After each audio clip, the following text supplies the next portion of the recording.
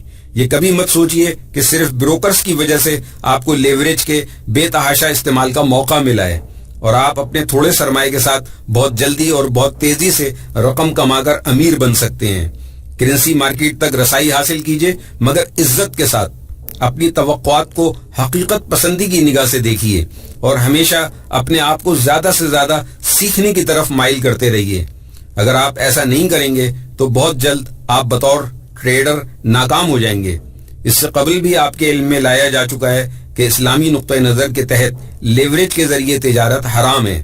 اس لیے لیوریج کے استعمال سے گریز کریں. اب وہ ایک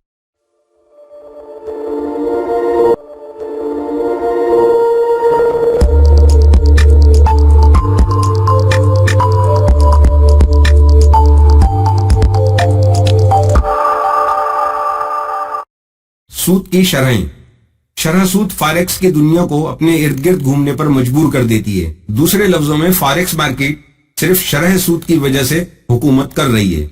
کرنسیز کے انٹرسٹ ریٹ کے فیصلہ کرنے کی سب سے بڑی وجہ ہے کہ کسی بھی کرنسی کی ویلیو کیا ہے. یہ جاننا کہ کسی ملک کا سینٹرل بینک اپنی مانیٹری پالیسی کس طرح سے سیٹ کرتا ہے، اس پر غور کرنا دماغ کو خراب کرنے کے لیے کافی ہے. کسی ملک کے سینٹرل بینک کے انٹرسٹ ریٹ پر اثر ڈالنے والے 2 عناصر قیمتوں کا استحکام اور افراط زر ہیں. آپ نے اپنے بزرگوں کو یہ کہتے ہوئے ضرور سنا ہوگا کہ ہمارے زمانے میں بکرے کا 1 کلو گوشت 2-4 روپوں کا آتا تھا، لیکن آج ہم لوگ 600 روپے دیتے ہیں. اسی چیز کو افراط زر انفلیشن کہتے ہیں.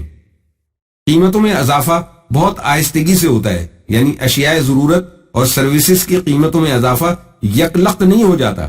یہ عام طور پر مانا جاتا ہے کہ جدید افراط زر معاشی ترقی کے ساتھ ہی آتی ہے، تاہم بہت زیادہ افراط زر معیشت کو نقصان بھی پہنچا سکتا ہے.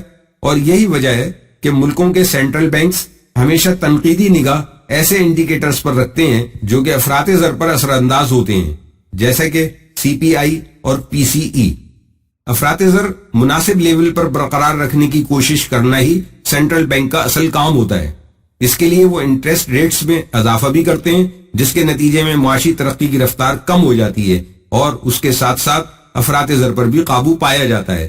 ایسی صورتحال میں جب انٹرسٹ ریٹ زیادہ ہو تو بزنس مین قرضہ کم لیتے ہیں اور بچت زیادہ کرنے لگتے ہیں. اس وجہ سے معاشی ترقی پر ضرب لگتی ہے، قرض لینا مہنگا ہو جاتا ہے جبکہ نقدی کو بینک میں جمع کرانا فائدہ مند ہو جاتا ہے.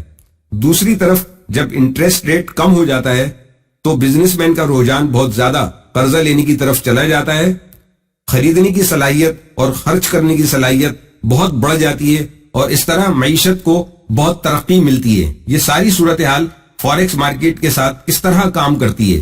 کرنسیز انٹرسٹ ریٹس پر بھروسہ کرتی ہیں کیونکہ یہ گلوبل سرمایہ کے پھیلاؤ کی ملک کے اندر اور باہر رہنمائی کرتی ہیں. یہی وہ صورتحال ہوتی ہے جس کی وجہ سے سرمایہ کار یہ سمجھنے کی کوشش کرتے ہیں کہ انہیں اس ملک میں پیسہ لگانا چاہیے یا کوئی اور جگہ ڈھونڈنی چاہیے جہاں وہ سرمایہ کاری کر سکیں.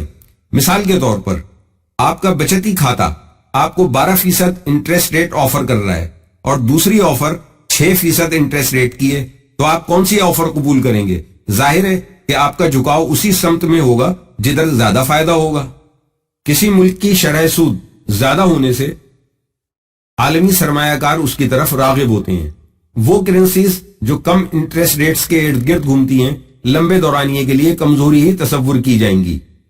سب سے اہم نقطہ یہ ہے کہ کسی ملک کی مقامی شرح سود عالمی سرمایہ کاروں پر براہ راست اثر ڈالتی ہے۔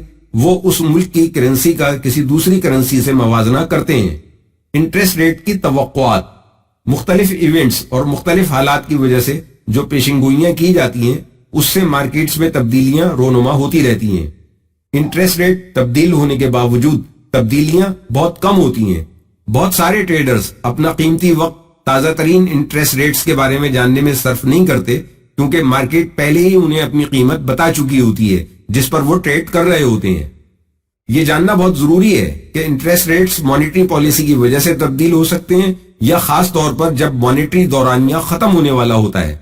وقت کے ساتھ ساتھ اگر انٹرسٹ ریٹ کم ہوتے جا رہے ہیں تو یہ بالکل ناگزیر ہے کہ اب کوئی بالکل اس کے الٹ واقعہ رونما ہوگا اور انٹرسٹ ریٹس بڑھ جائیں گے، اور آپ اس سلسلے میں بھی افواہیں پھیلانے والوں کا جائزہ لے سکتے ہیں کہ تبدیلی کتنی ہوگی اور کس وقت ہوگی۔ جوں جوں انٹرسٹ ریٹ میں تبدیلی نزدیک آتی جائے گی، مومنٹم میں اضافہ ہوتا چلا جائے گا۔ انٹرسٹ ریٹ کے اندر تبدیلیاں مانیٹری پالیسی کے تحت بتدریج واقع ہوتی ہیں، مگر مارکیٹ کا رویہ صرف ایک رپورٹ کے آنے سے یکسر تبدیل ہو سکتا ہے، اس لیے احتیاط سے کام لینے کی ضرورت ہے۔ Interest rate differential, forex traders ایک کرنسی کے انٹرسٹ ریٹس کا دوسری کرنسی کے انٹرسٹ ریٹ سے موازنہ کرتے ہیں۔ یہ دراصل ایک ابتدائی نقطہ ہوتا ہے جس سے ٹریڈرز یہ اندازہ لگاتے ہیں کہ کون سی کرنسی مضبوط ہے اور کون سی کمزور ہے۔ دو مختلف کرنسیز کے درمیان انٹرسٹ ریٹ کا فرق انٹرسٹ ریٹ ڈفرینشل کہلاتا ہے۔ یہ ایک مرکزی ویلیو ہے جس پر نظر رکھنا ضروری ہے۔ یہ چیز کرنسیز کی صورتحال سمجھنے میں مددگار ہوتی ہے کہ یہ کبھی بھی واضح نہیں ہوتی، اس کا صرف اندازہ لگایا جا سکتا ہے۔ انٹرسٹ ریٹس کے درمیان فرق جب بڑھتا ہے تو یہ ہائر یلڈنگ کرنسی کی طاقت بڑھانے میں مدد کرتا ہے، جبکہ کم فرق لوور یلڈنگ کرنسی کے لیے بہت مثبت ہے۔ یہاں پر بہت ساری مثالیں دی جا سکتی ہیں کہ دو کرنسیز کے درمیان شرح سود کس طرح مخالف سمت میں چلی جاتی ہے، جس کے نتیجے میں ایک بہت بڑی تبدیلی کی صورتحال پیدا ہو جاتی ہے۔ معمولی شرح سود، جب لوگ شرح سود کے بارے میں بات کرتے ہیں تو وہ معمولی شرح سود مؤثر انٹرسٹ ریٹ کا حوالہ دیتے ہیں۔ معمولی شرح سود کبھی بھی آپ کو پوری کہانی نہیں سناتے۔ معمولی شرح سود افراط زر کو نکالنے سے پہلے والی شرح سود کو کہتے ہیں۔ افراط زر نفی معمولی شرح سود برابر ہے مؤثر شرح سود کے۔ معمولی شرح سود عام طور پر بنیادی شرح سود کے طور پر بھی جانے جاتے ہیں۔ مارکیٹس اس پر توجہ نہیں کرتی بلکہ وہ مؤثر شرح سود پر زیادہ توجہ دیتی ہیں۔ اگر آپ کے پاس کسی ملک کا بانڈ ہے اور آپ 6% تک نومینل ییلڈ رکھتے ہیں جبکہ افراط زر 5% ہے، یعنی اینول ریٹ 5% ہے، تو بانڈ کا حقیقی ییلڈ ریٹ 1% ہوگا۔ مالیاتی پالیسی، جیسا کہ ہم نے شروع میں ذکر کیا تھا کہ حکومتیں اور ان کے نمائندے اور سینٹرل بینکس مانیٹری پالیسی وضع کرتے ہیں اور ان کا مقصد معاشی مقاصد کو ہر حال میں پورا کرنا ہوتا ہے۔ سینٹرل بینکس اور مانیٹری پالیسی ایک ساتھ کام کرتی ہیں، چنانچہ آپ ان میں سے کسی ایک کے بارے میں کوئی رائے نہیں دے سکتے جب تک کہ آپ دوسرے کو نہ دیکھ لیں۔ یعنی اگر سینٹرل بینکس کے بارے میں آپ کوئی بات کر رہے ہیں تو مانیٹری پالیسی کو بھی ذہن میں رکھیں۔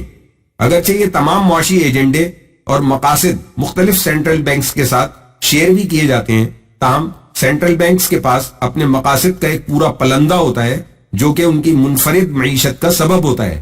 مانیٹری پالیسی ہی پرائس کی مضبوطی کی تشہیر کرتی ہے اور اس کو برقرار بھی رکھتی ہے۔ معاشی نشو و نما کی ذمہ داری بھی اسی پر ہے۔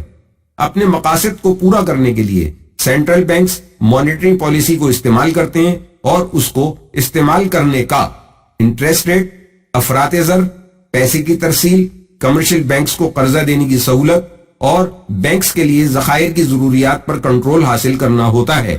مانیٹری پالیسی کی اقسام، مانیٹری پالیسی کو مختلف طریقوں سے سمجھا جا سکتا ہے اور اس کا حوالہ دیا جا سکتا ہے۔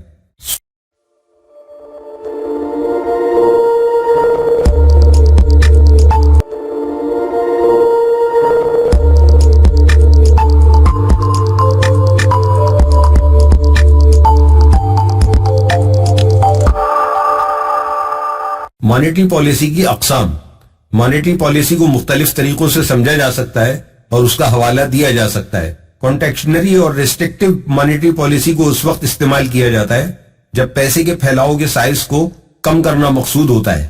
شرح سود میں اضافے کے لیے بھی مانیٹری پالیسی اپنا کام کرتی ہے.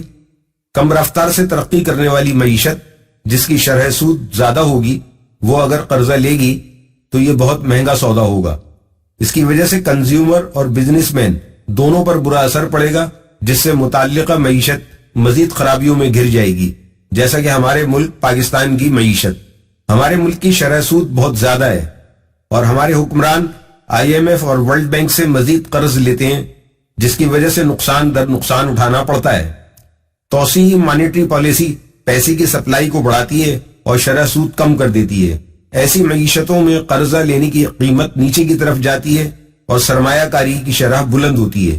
ایکوموڈیٹو مانیٹری پالیسی کا مقصد یہ ہوتا ہے کہ شرح سود کو کم کر کے ایک بہتر معاشی طاقت بننے کا مقصد حاصل کیا جائے، جبکہ ٹائٹ مانیٹری پالیسی افراط زر کم کرنے کے لیے استعمال کی جاتی ہے تاکہ معاشی ترقی کو اپنے قابو میں رکھا جائے اور ساتھ ہی شرح سود میں بھی اضافہ کیا جا سکے. عام طور پر سینٹرل بینکس کے ذہن میں افراط زر کا ہدف 2% تک ہوتا ہے. یہ لوگ جانتے ہیں کہ تھوڑا بہت افراط زر بہت اچھی چیز ہے، لیکن افراط زر اگر قابو سے باہر ہو جائے تو لوگوں کا اعتماد اس ملک کی معیشت پر ختم ہو سکتا ہے. اپنی نوکری اور سرمایہ کے بارے میں وہ تحفظات کا شکار ہو سکتے ہیں. افراط زر کو ایک حد پر قائم رکھنے کے لیے سینٹرل بینکس مارکیٹ میں موجود بڑے سرمایہ کاروں کی مدد کرتے ہیں اور ان سے افراط زر کے بارے میں مشورے طلب کرتے ہیں. اب ذرا ایک نظر اس مثال کو دیکھ لیجئے.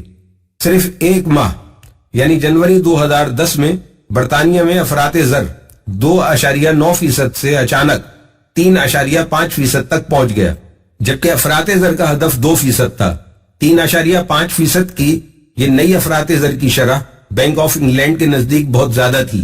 اس وقت بینک آف انگلینڈ کے گورنر میروین کنگ نے اس سلسلے میں متعلقہ لوگوں سے رپورٹ منگوائی جس میں ان عارضی عناصر کے بارے میں وضاحت سے بتایا گیا تھا جو اس افراط زر کی شرح میں تبدیلی کی وجہ بن گئے تھے. اس کے بعد حالیہ افراط زر کو دیکھیں تو یہ نیچے آ گیا ہے اور یہ ستمبر 2013 کے ڈیٹا کے مطابق 2.7% تک ہو گیا ہے، کیونکہ اس سلسلے میں بینک آف انگلینڈ نے سنجیدگی سے ایکشن لیا تھا. اس سلسلے میں بینک آف انگلینڈ نے کیا بیانات دیے اور کس کی وجہ سے یہ سب بہتر ہوا، ہمارا مقصد اس بحث میں الجھنا نہیں ہے. ہم صرف یہ بتانا چاہتے ہیں کہ سینٹرل بینکس شرح سود کے اہداف کے سلسلے میں جو کچھ کرتے ہیں اسے جاننے کے لیے مارکیٹ ایک بہترین جگہ ہے. ٹریڈرز اور سینٹرل بینکس استحکام چاہتے ہیں اور یہ جانتے ہیں کہ افراط زر کے اہداف ہر جگہ موجود ہوتے ہیں. ٹریڈرز یہ جانتے ہیں کہ سینٹرل بینک کے اقدامات کی پشت پر کیا مقاصد ہیں. مانیٹری پالیسی کی تبدیلی. مانیٹری پالیسیز کبھی ڈرامائی انداز میں تبدیلی کی وجہ نہیں بنتی. عام طور پر قیمتوں میں معمولی اضافہ ہی ہوتا ہے اور یہ اضافی قدم ضرورت کے مطابق ہی اٹھایا جاتا ہے، کیونکہ سینٹرل بینکس کے ہاتھوں میں ایک اضطرابی کیفیت ہوتی ہے. اگر انٹریسٹ ریٹ انقلابی انداز میں تبدیل ہوتے ہیں تو وہ فوری ایکشن لیتے ہیں. یکلخت اگر بہت زیادہ تبدیلی کر دی جائے تو اس سے صرف ایک انفرادی ٹریڈر ہی متاثر نہیں ہوگا بلکہ پوری معیشت پر اس کا اثر پڑے گا. یہی وجہ ہے کہ عام طور پر انٹریسٹ ریٹ میں تبدیلی ایک وقت میں 0.25% سے 1% تک ہی ہوتی ہے. یاد رکھیں کہ سینٹرل بینکس استحکام چاہتے ہیں، وہ کسی کو صدمہ دینا نہیں چاہتے. استحکام کو قائم رکھنا آسان کام نہیں ہے، اس کے لیے وقت کی ضرورت ہوتی ہے تاکہ شرح سود کے سلسلے میں مختلف تبدیلیاں کی جا سکیں. یہ صورتحال کئی مہینوں یا کئی سالوں بعد ہی پیدا ہوتی ہے. مانیٹری پالیسی کی اقسام. ان ٹریڈرز کی طرح جو ڈیٹا اکٹھا کرتے ہیں اسے پڑھتے ہیں تاکہ وہ اپنے آپ کو اگلی موو کے لیے تیار کر سکیں. سینٹرل بینکس بھی اس سے ملتی جلتی نوکری کرتے ہیں، لیکن فرق صرف یہ ہوتا ہے کہ ان کی فیصلہ سازی کا دائرہ بہت بڑا ہوتا ہے. وہ سارے ملک کی معیشت کو دیکھ رہے ہوتے ہیں، جبکہ ٹریڈر صرف اپنی ٹریڈ کو دیکھ رہا ہوتا ہے. شرح سود بڑھ سکتی ہے، جیسے بریکس پر دباؤ ختم کیا جائے تو گاڑی دوڑتی ہے، جبکہ شرح سود کم بھی ہوتی ہے جیسے ایکسیلیٹر کو دبایا جائے. لیکن یہ بات ذہن میں رکھنی چاہیے کہ کنزیومر اور بزنس مین اس طرح کی صورتحال میں بہت آہستگی سے اپنا رد عمل دیتے ہیں. مانیٹری پالیسی تبدیل ہونے کے بعد ان کا حقیقی اثر معیشت پر 1 یا 2 سال میں پڑتا ہے. جیسا کہ ہم کو معلوم ہے کہ شرح سود کی تبدیلی کی وجہ سے کرنسی کی قیمتوں میں تبدیلی رونما ہوتی ہے، اور ہم یہ بھی جانتے ہیں کہ شرح سود یقینی طور پر سینٹرل بینک کی وجہ سے متاثر ہوتی ہے، چونکہ وہ ملکی معیشت اور پرائس کی مضبوطی کے لیے بذریعہ مانیٹری پالیسی ایسا کرتا ہے۔ سینٹرل بینکس میں دیگر بزنس کی طرح ایک صدر یا پھر ایک چیئرمین بھی ہوتا ہے جو کہ سینٹرل بینک کی آواز اور اس ادارے کے سربراہ کا کردار ادا کرتا ہے۔ سینٹرل بینکس کے ماہرین پر نظر رکھنا کہ وہ کیا کہہ رہے ہیں ایک عقل مندانہ فیصلہ ہے۔ ہاں، یہ بہت اہم ہے کہ آپ جان لیں کہ سڑک سے آپ کی طرف کیا چیز آ رہی ہے، مانیٹری پالیسی میں کیا تبدیلیاں رونما ہونے جا رہی ہیں۔ آپ خوش قسمت ہیں کہ سینٹرل بینکس مارکیٹ کے ساتھ رابطہ رکھنے میں بہت شاندار ہیں۔ آیا کہ آپ حقیقی طور پر سمجھ رہے ہیں کہ وہ کیا کر رہے ہیں، لیکن ان باتوں کے پیچھے کہانی کچھ اور ہی ہوتی ہے۔ حقیقی تقریر شروع ہونے سے پہلے معاشی کیلنڈر کی تیاری اچھی چیز ہے، جیسا کہ یہ سچ ہے کہ سینٹرل بینک کا چیئرمین وہ واحد آدمی نہیں ہوتا جو مانیٹری پالیسی کے بارے میں سارے فیصلے کرتا ہے، یا کسی ملک کی معیشت کے بارے میں وہی سب کچھ کرتا ہے، لیکن وہ کیا کہتا ہے اسے نظر انداز نہیں کیا جا سکتا، کیونکہ اس کی باتیں بڑی اہمیت کی حامل ہوتی ہیں۔ سینٹرل بینک کے سارے آفیشلز ایک جیسی حیثیت نہیں رکھتے۔ سینٹرل بینک کی تقاریر مارکیٹ کے ریسپانس کو ابھارنے کا ایک راستہ ہے، چنانچہ آپ ان اعلانات کے بعد مارکیٹ میں تیزی کا رجحان دیکھتے ہیں۔ تقاریر میں بہت کچھ ہو سکتا ہے، جیسے کہ شرح سود میں کمی یا اضافہ، معاشی ترقی کے بارے میں اندازے اور ظاہری چیزوں کو بیان کیا جانا۔ مانیٹری پالیسی کے اعلانات حال اور مستقبل کے بارے میں تبدیلیوں کی نشاندہی کرتے ہیں، لیکن مایوس ہونے کی ضرورت نہیں اگر آپ کوئی لائیو ایونٹ نہیں دیکھ سکتے، کیونکہ جب بھی کوئی اعلان ہواؤں کے دوش پر ہوتا ہوا ٹریڈ مارکیٹ میں پہنچتا ہے تو نیوز ایجنسیز یہ ساری معلومات پوری تفصیل کے ساتھ عوام کے لیے پیش کر دیتی ہیں۔ کرنسی کے تجزیہ نگار اور ٹریڈرز دونوں ان خبروں کو دیکھتے ہیں اور ان خبروں کو اپنے فائدے کے لیے ڈھالنے کی کوشش کرتے ہیں۔ ایسا کرتے ہوئے وہ بڑا خیال رکھتے ہیں، خاص طور پر جب شرح سود کی تبدیلی کا مسئلہ ہو یا معاشی ترقی کے بارے میں کوئی اطلاع ہو۔ جیسا کہ ہم کو معلوم ہے کہ مارکیٹ اثر انداز ہوتی ہے جب کسی قسم کی معاشی رپورٹ شائع ہوتی ہیں یا پھر انڈیکیٹرز کے کسی لیول پر مارکیٹ رد عمل دیتی ہے۔ اس سے کہیں زیادہ ٹریڈرز سینٹرل بینک کی ایکٹیویٹی اور شرح سود کی تبدیلی کی خبروں پر رد عمل دیتے ہیں، جو کہ مارکیٹ کی تازہ ترین توقعات کے مطابق یا خلاف ہوتی ہیں۔ یہ بہت آسان ہے کہ یہ سمجھا جا سکے کہ کس طرح مانیٹری پالیسی وقت کے ساتھ منظم ہوتی ہے، اور اس کی وجہ سینٹرل بینکس کی طرف سے مکمل شفافیت ہے۔ ہمیشہ یہ امکان رہتا ہے کہ سینٹرل بینکس اپنی پالیسی میں بڑی یا چھوٹی تبدیلی کسی بھی وقت کر سکتے ہیں، جو کہ توقعات کے خلاف بھی ہو سکتی ہے یا حق میں بھی ہو سکتی ہے۔ اس وقت جب مارکیٹ میں چڑھاؤ بہت زیادہ ہو تو اپنی اٹھائی ہوئی ٹریڈ کا ضرورت سے زیادہ خیال رکھنا چاہیے۔ سینٹرل بینک کے دو مختلف نظریات۔ ان ٹریڈرز کی طرح جو سینٹرل بینک میں دو مختلف نظریات کار فرما ہوتے ہیں، ایک گروہ یہ کہہ رہا ہوتا ہے کہ شرح سود کو بڑھا دیا جائے تاکہ افراط زر پر قابو پایا جا سکے، جبکہ دوسرا گروہ اس بات کی کوشش کرتا ہے کہ شرح سود کو کم کیا جائے تاکہ لوگوں کے اندر قوت خرید پیدا کی جا سکے، جس کی وجہ سے معاشی ترقی ہو سکے۔ یہ دونوں گروہ اپنے اپنے نظریات کے لیے دلائل دیتے ہیں، جس کا فیصلہ ملکی صورتحال کے مطابق سینٹرل بینک کی ایگزیکٹو کمیٹی کرتی ہے۔ تاہم اس صورتحال کے حقیقی رنگ اس وقت چمکتے ہیں جب مارکیٹ کی صورتحال میں کوئی بڑی تبدیلی واقع ہوتی ہے۔ طویل المیعاد مارکیٹ محرکات۔ بہت سی بنیادوں پر آپ کو کسی بھی میجر کرنسی کے لیے لمبے دورانی کی طاقت یا کمزوری کے بارے میں بتایا جا سکتا ہے۔ ہم نے یہاں پر چند موضوعات شامل کیے ہیں جو کہ آپ کے شوق کی تسکین کے لیے بہت اہم ہے۔ معاشی نمو کا منظرنامہ۔ معیشت کا منظرنامہ صارفین، تجار اور حکومت کے اشتراک سے بنتا ہے۔ جب صارف ایک مضبوط معیشت کا ادراک کر لیتے ہیں تو وہ اپنے آپ کو محفوظ سمجھنا شروع کر دیتے ہیں اور اس طرح وہ کھل کر اپنا پیسہ خرچ کرتے ہیں۔ اس صورتحال میں کمپنیز اپنی مصنوعات فروخت کر کے پیسہ کماتی ہیں، اس پیسے کو وہ خرچ بھی کرتی ہیں، اور یہ سارا عمل حکومت کے مضبوط ٹیکس کے نظام کی وجہ سے چل رہا ہوتا ہے۔ جب کمپنیاں پیسہ کماتی ہیں تو نوکریوں کے مزید مواقع نکلتے ہیں۔ اس طرح ان عوامل کا معیشت پر بہت مثبت اثر پڑتا ہے، جبکہ کمزور معیشت کی وجہ بھی عام طور پر صارف ہی ہوتے ہیں جو کہ خرچ نہیں کرتے، چونکہ کاروباری لوگ ایسی صورتحال میں کمائی نہیں کر پاتے تو وہ بھی خرچ نہیں کرتے۔ چنانچہ ان حالات میں صرف حکومت ہی وہ ادارہ ہوتا ہے جو خرچ کر رہا ہوتا ہے۔ اسی وجہ سے معیشت کا پہیہ رک جاتا ہے۔ ان عوامل کی وجہ سے مثبت یا منفی معیشت کا اثر کرنسی مارکیٹس پر براہ راست پڑتا ہے۔ سرمایہ کا بہاؤ، گلوبلائزیشن، ٹیکنالوجی کی ترقی اور انٹرنیٹ، ان سب نے مل کر کرنسی کے ساتھ سرمایہ کاری کو بہت آسان بنا دیا ہے۔ آپ دنیا میں کہیں بھی رہتے ہوں، بے شک آپ اپنے گھر میں موجود ہوں، آپ کو بس اپنے ماؤس پر چند کلکس کرنے کی ضرورت ہے، یا پھر آپ ایک فون کال کے ذریعے کام شروع کر سکتے ہیں۔ فیصلہ تو آپ نے کرنا ہے کہ آپ کو سرمایہ کاری کہاں کرنی ہے، new York, London, Tokyo stock exchange یا پھر کراچی اسٹاک ایکسچینج کے ساتھ ٹریڈ کرنی ہے، یا پھر امریکی ڈالرز، یورو، ین یا کسی اور کرنسی کے ساتھ فارکس مارکیٹ میں اپنا اکاؤنٹ کھولنا ہے۔ یہ سب کچھ ممکن ہے۔ سرمایہ کے بہاؤ کا اندازہ اس طرح لگایا جا سکتا ہے کہ سرمایہ کار ملک میں سرمایہ لگا رہے ہیں یا پھر ملک سے باہر لے کر جا رہے ہیں۔ اس کی وجہ سے معیشت کی ترقی کا اندازہ ہوتا ہے کہ کتنی سرمایہ کاری ملک میں ہوئی ہے۔ سینٹرل بینک میں دو مختلف نظریات کار فرما ہوتے۔ سب سے اہم چیز سرمایہ کا بہاؤ ہے، جو کہ مثبت بھی ہو سکتا ہے اور منفی بھی۔ اس پر آپ کو مسلسل نظر رکھنی چاہیے۔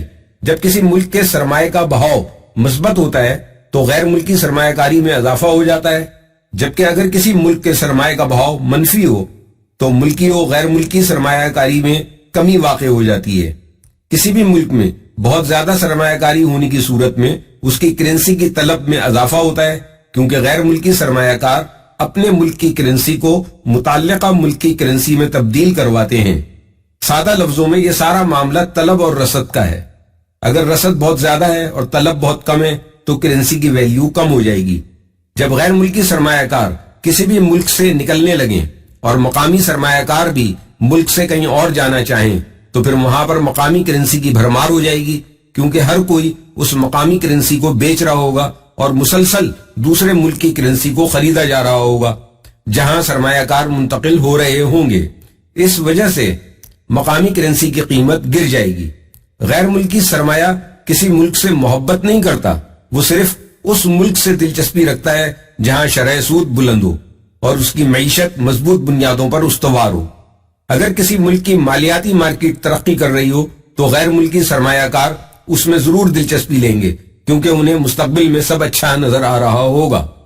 ایک تیزی سے ترقی کرتی ہوئی اسٹاک مارکیٹ، بلند شرح سود، کون ہے جو ان چیزوں سے محبت نہیں کرے گا؟ غیر ملکی سرمایہ کاری دھڑا دھڑ آئے گی اور پھر مقامی کرنسی کی طلب میں تیزی سے اضافہ ہوگا، اس وجہ سے اس کی قیمت بڑھ جائے گی۔ تجارتی توازن۔